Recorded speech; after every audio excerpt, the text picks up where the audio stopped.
ఈరోజు మన పరిస్థితి ఎలా ఉందో తెలుసా? వాట్సాప్లో కనపడిన ప్రతి అడ్డమైన మెసేజు చదువుతాం, ఫేస్బుక్లో కనిపించిన ప్రతి చెత్త పోస్టు చదువుతాం, యూట్యూబ్లో కనపడిన ప్రతి పనికి మాలిన వీడియోను గంటలు చూస్తాం.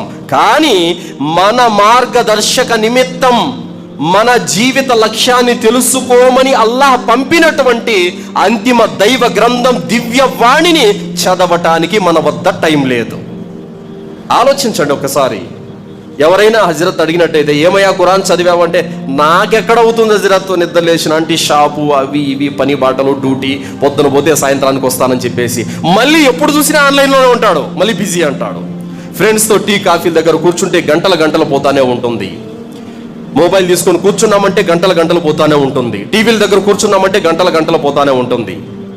అంటే ఏ విషయాలైతే మనకెందుకు పనికిరావో వాటి పట్ల గంటల సమయం మనకు దొరుకుతుంది, తీరిక దొరుకుతుంది. కానీ మనల్ని పుట్టించినటువంటి సృష్టికర్త అయినటువంటి అల్లాహ్ పంపినటువంటి దివ్య గ్రంథాన్ని చదవటానికి మన వద్ద సమయం లేదు అని అంటే గనక ఎంతకు మించిన దౌర్భాగ్యం ఇంకేమైనా ఉంటుందా? ఒక్కసారి ఆలోచించండి సోదరులారా. ఎవరైతే ఖురాను చదవలేదో ఆ వ్యక్తి రుజుమార్గాన్ని పొందలేడు. ఏ ముస్లిం అయినా సరే నేను ఖురాన్ చదవకుండానే నేను స్వర్గానికి వెళతాను అని అంటే అతను వెళ్ళలేడు. ఏ మనిషి అయినా ఖురాన్ చేతపట్టకుండానే నేను మార్గదర్శకత్వాన్ని పొందుతాను, నేను ఇస్లాం ధర్మాన్ని అనుసరిస్తున్నాను అని అంటే కనుక అది అబద్ధం, అతని వల్ల కాదు. కావున సోదరులారా, ఖురాను గ్రంథాన్ని చదవండి. ఒకవేళ చదవలేదో మీరు ఈ ప్రపంచ మానవులందరిలేకల్లా ఏ వ్యక్తినైతే మీరు ప్రేమిస్తున్నారో ఆ వ్యక్తి పేరు ముహమ్మద్ సల్లల్లాహు అలైహి వసల్లం.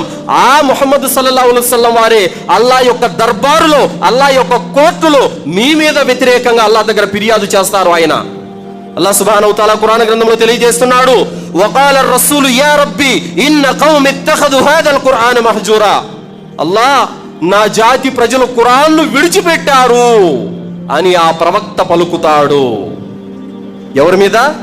మీలో ఎవరెవరైతే ఖురాన్ చదవలేదో, ఎవరెవరైతే ఖురాన్ను పక్కన పెట్టేశాడో వాళ్ళందరి మీద ప్రవక్త సల్లల్లాహు అలైహి వసల్లం వారు అల్లాహ్ దగ్గర కేసు వేస్తాడు.